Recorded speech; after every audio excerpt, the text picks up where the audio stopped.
Hello, everyone. Hope things are going well. I'm doing great. I'm hoping that your mental health and your short-term and long-term goals are being more effectively and executing them correctly and doing better, doing good, and I hope that you're striving for good stuff. And there's always to have those bad days, but that's okay. Everybody has bad days, and you just gotta rub those off a little bit and says, you know what, I'm gonna learn from them because that's a lot of life is about challenge. So the book that I have for review is called The First 90 Days by Michael Watkins, and it's a really interesting book. It's very not it's kind of thick. It's about 230 pages, which is not a bad lengthy book. But it has a lot of good stuff about what do you have to do when you're seeking out, like maybe your first job. It doesn't all has to be a job. It can be something that you're doing for a trial basis, or maybe a relationship, or maybe you're going back into school. You're just trying to show or do something in the first 90 days to kind of see if it works. And those 90 days are very critical because it tells you how you are going to be doing in the long run if you keep following it. So here's an example. You sign up for a gym membership, and the first couple weeks you're working out, you're doing your thing, maybe you meet people in the gym and you just say, hey, this is awesome. But those are the hardest weeks too. The first couple weeks are the hardest weeks because you're getting your body conditioned again, or you're getting yourself more more awakening. Your bones are starting to kind of shift a little more. Muscles are starting to shift. They're starting to grow, but they get very sore at first, right? Because you don't work out those muscles very much. And then after what happens, the next couple months, you start to get, hey, you know what? This gets easier. I'm getting better. I can do this. And then here comes the 3 months. And this is where the 90 days comes in the book. And this is kind of where you're testing the waters now. It says, well, you know what? I'm getting kind of bored. This is not working out for me. I don't see improvements. I don't see if it's working out. And we kind of do this in any situation. And you really have to kind of he calls it the break even point. Now, if you don't know anything about break even point in statistics, it's kind of like where you have supply and you have demand. And when they meet, they have a break even point. That's kind of like it. You reached it, you're done. And then you can kind of see, well, what's going to happen after that break even point. And so he talks about that. He really emphasizes these critical months because these critical months, they show you that you have to kind of have this. What is your expectation? What are you going to get out of this now? What are you going to do? Are you going to accelerate your learning somehow? Are you going to secure wins in this, or is it just all losses? You're going to cut your losses and be done with it. Are you going to build more key relationships in the people that you meet? And then are you looking for the short term or the long term effect? And you're kind of aligning your expectations. A lot of good stuff that he's trying to mention in this book that for the time we have, but it really comes down to those 4 pillars. And so those he calls it the 10 key transition challenges in these 90 days. And so, in these 90 days, let's say as if you're going to be a new leader, or you're going to be in a relationship, or you're going to take a new job, those first 90 days kind of tells who you are and what you're going to promote. And you got to promote yourself in those first 90 days. That means that you got to say, you know what, I sign up for this new role. I'm going to do what I can to make it beneficial and see what comes out of it. And that's really hard for a lot of people to kind of understand what to do because we get bored very fast, especially if we're going to the gym. In those first couple months, you can say, if you don't see anything, like you don't see your muscles growing and stuff like that, you're not going to see change. You're going to start saying, you know what, this is not working for me. I don't see anything. You got to give it time. And that's part of what comes into our minds as people, is that we don't give it enough time and enough focus to see those results. And we always want to see results very fast because we want to make an impact as soon as we can, because we don't want to do this for many more years if we don't see the impact. And so in those first 90 days, you've got to promote yourself to who you are. And the second thing about this transition challenges is a lot of people, you have to accelerate your learning. The thing is, when you get out of high school, if you don't decide to go to college, or maybe you do, and you get your first job, it's really hard for people to start or to keep growing in their education or reading or anything like that, because we all get stagnant. And when you get stagnant, that means you're that's it. You have everything set. Maybe you have everything you accomplished that you want to accomplish, and then you get stagnant and then you stop growing. And that's where it becomes problematic, is you don't reach higher goals or challenges because, you know what, I don't want that. I don't have the time. I don't have the money. And that's the problem. And you want to kind of understand the culture where you're coming from. You want to maybe understand the politics that plays in. And different times, and sometimes you can control things and sometimes you can't. But it shouldn't stop you from going on in your mind, in your education, or just reading, or kind of doing something for yourself in your job. And then the third thing is, what he's trying to say is that in these challenges for these transitions to make yourself better in those 90 days, is that you got to match strategy with situation. And you got to kind of diagnose the issues, maybe in your business, maybe in your schooling, in your relationship, and you got to see the structure that's happening. And sometimes it takes alignment, like realignment. And for example, maybe a marriage doesn't last a couple years. And part of that problem is that we grow and do other things without that person. We kind of stop paying attention to the little minor details. And we don't always focus on that. And that kind of misdirects us into what we're doing. And so that's a strategy, that you have to realign yourself into that situation. And that could be anything, into your success as a person. The fourth thing that he talks about, this transition things, he talks about that in order to see progress, in order to see something successful, you got to take early wins. And when he's talking about these early wins, is that, let's say you're in a job, you start a job, and then it's your second month or something like that, and you said, hey, you know what, I don't know, let's say you're an assistant manager, or maybe you're just okay, let's start basic. You're an associate. And every day you come in, you show up early, you dedicate your time, and you're trying to get recognized for all that. And people are recognizing you. They're seeing that, oh my God, this guy's a hard worker. He comes in on time. He clocks in. He makes sure he greets people. He always has a positive attitude. He has a can-do attitude. He's very polite, very calm, and very down to earth. And people are seeing that, and you are securing that. People are recognizing that, so you're making your stuff known, I guess. And that's kind of what he's trying to say, is that you're trying to build credibility on your part. You're trying to kind of create this momentum that makes it more visible for other people to see. The fifth thing that he talks about is that you got to negotiate success. And relationships are that kind of key aspect. Maybe you have a boss that you're finding he's a good guy, she's a good guy, or a good person, and you're trying to kind of say, you know what, she's very difficult. He's very difficult. I don't know why. It's like he doesn't like me or something like that.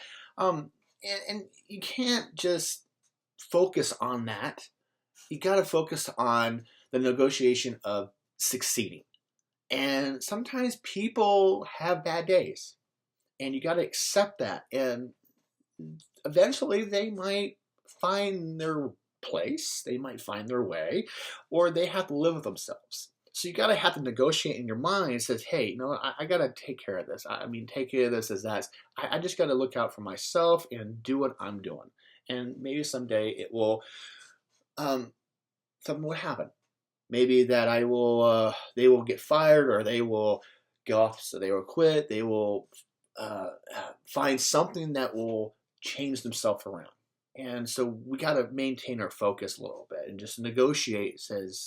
Myself says, I really can't get into that. I'm just going to focus on what I'm doing. This next thing is he talks about is that you got to kind of achieve alignment. And what I mean by alignment, let's say you got to, let's say you're kind of your second month. You're getting kind of like, I see this and I don't want to do this kind of anymore. I'm getting kind of bored.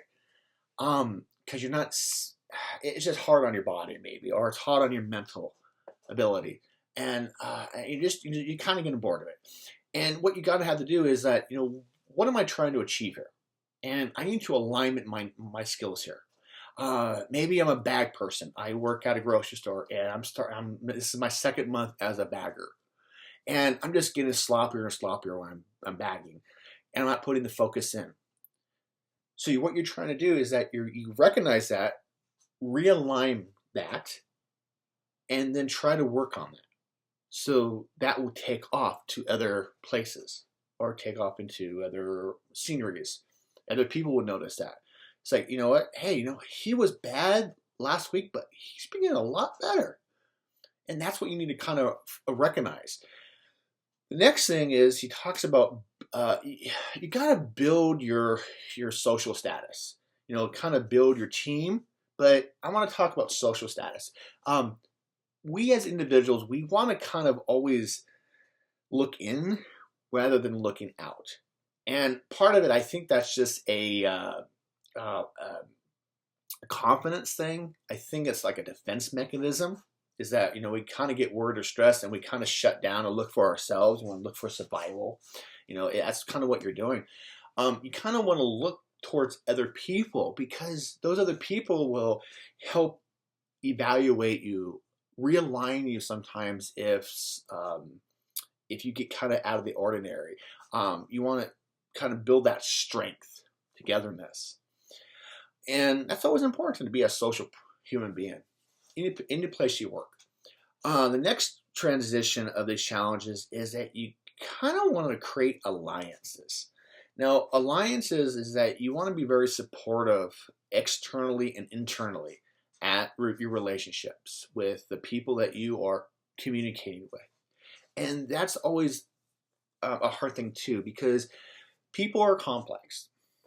And I think if we kind of just relax a little bit and kind of put yourself in their shoes once in a while, we kind of can see what they are going through, and just listening and talking. And so you're creating that alliance, is that you're trying to be a better person with everybody.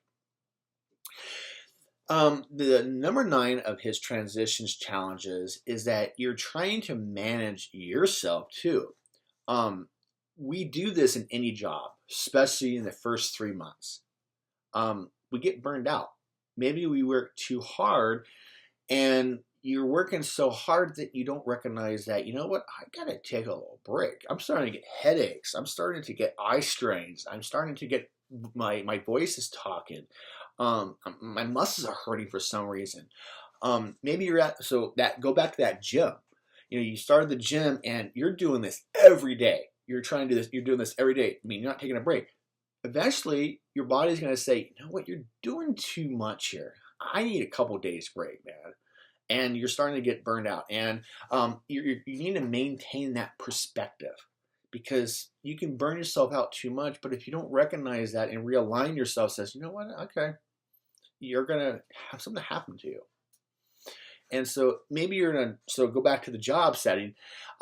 You're doing all this to be recognized. Maybe you're trying to accelerate your learning. You're trying to secure these wins. alignment yourself to achieve great success, but you are really burning yourself out too, because you can do that. Be the best you can, right? And you got to kind of maintain self-control, self-care as well. And that's always hard for people to recognize.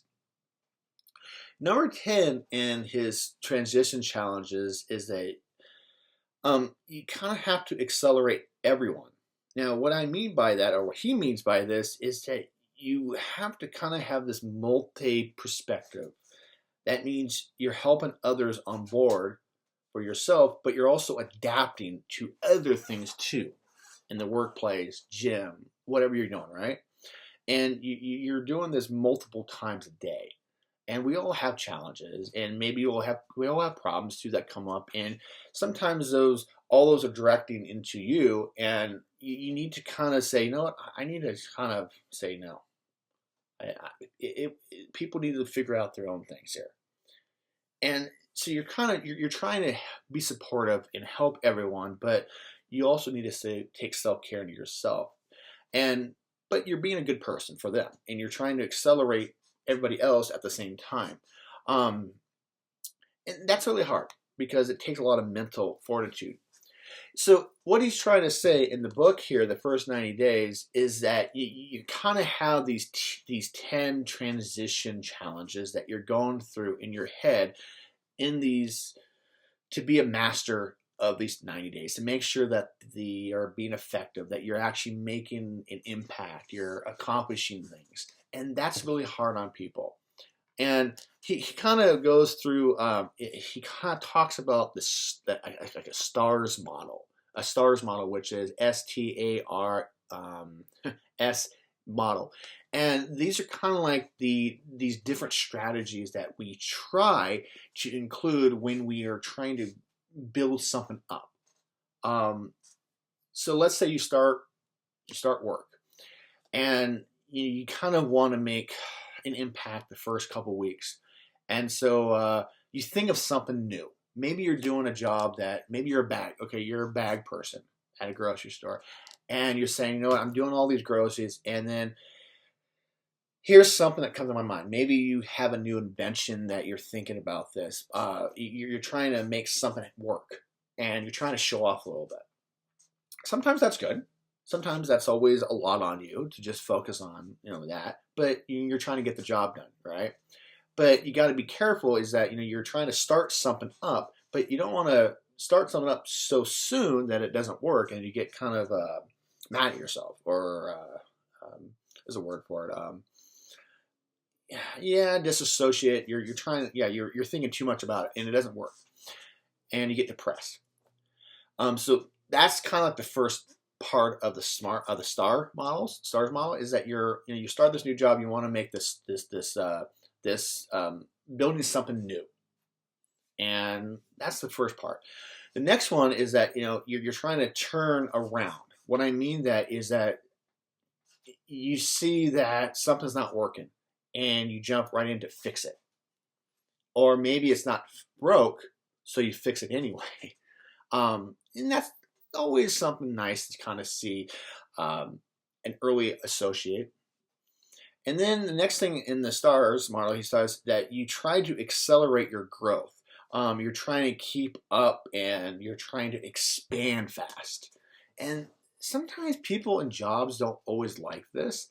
They don't always like a show off. And I think it might just because of seniority in a job, or you might have that manager that doesn't recognize that either, or doesn't really care, and they just say, no, just do your job. That's that. That's it. Just do your job. And sometimes that's not always good to kind of do fast expansion. But remember, those first 90 days, you're trying to be critical here. You're trying to build if you're making that impact, and if you're not, that tells you, should I keep it or not keep it? And so the next thing in that STARS model is that you're trying to now realign yourself. You're trying to kind of, you're re-energizing maybe yourself and other people in the maybe a corporation, an organization that you're working with. You're trying to re-energize it. You're making other things seem reasonable. And it doesn't always work. Maybe it doesn't always work. Maybe it does. It depends on how you are feeling too. And then the last part of that STARS model is that your sustaining success is kind of like what you're doing is that you're building upon other success in the organization. Um, that's always nice to do, but I don't know. I don't always like what he's trying to show here, the STARS model. I don't see that always. Depends on the job too. I mean, I guess if you're trying to build up your first job, yeah, maybe you're trying to find people, you're trying to understand, you're trying to say, hey, this is not working. Maybe I'm going to fix this, and that's always hard with anything that you do.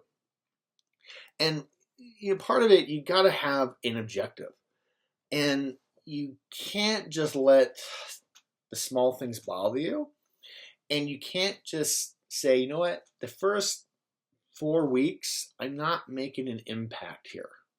You only had 4 weeks.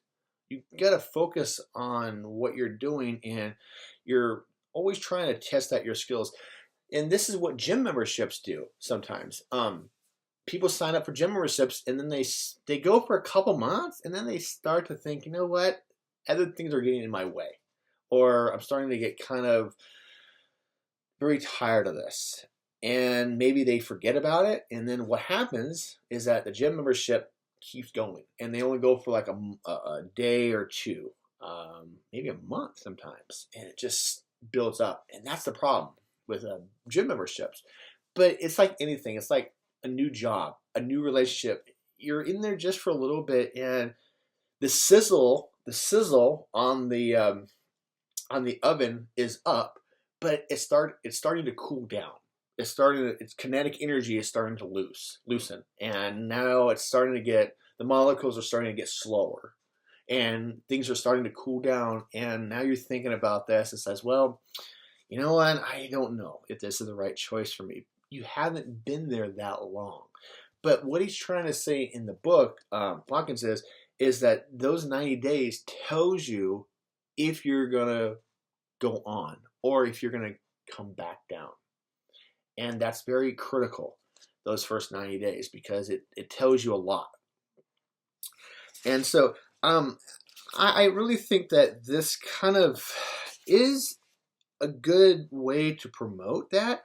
Could it be longer? Well, think of it this way. The president of the United States has, 100 days to kind of prove his worth. And that's not always the best either, because those 100 days are very critical of a president. It's kind of like, I think it's called the honeymoon stage, and that's kind of where they come in, they do what they meant to do, or they're going to show the people that, hey, you know what, you put me in here. But when you start a new job or start school, it's like, okay, this is what I signed up for. This is what I'm going to be doing. And you want to be the best associate, but sometimes you're run down. You don't think that you can do anything. And that's really what I think he's trying to get out of the book, is that it's just, you're testing the waters, but I don't know if this is going to work for me. And so he points out the break-even point, and that's where the 90 days comes in. It's that break-even point. So back in statistics, when supply and demand, or government econ, when you're in that 90 days, when you reach that break-even point, supply and demand, if you don't see anything progressing above that, you're going to start saying, no, it's not working out. Or maybe you need to start reevaluating yourself. So that's kind of where I see it at. So I'm hoping that this was a good book to listen to, and you learn something from it. I think I will keep this. I think it has some pretty good information into it. I forgot where I got this from. I think this was from a bookstore I got for like $1, by the way. Yeah, it was like $1. Well, it's not very old either. It's 2003, so it is kind of old. But you still find value. All right? So, interesting book. If you want it, I think it's on Amazon. I don't know how much it is, but interesting book, interesting read, and hopefully that was good for you. So I will see you when I see you.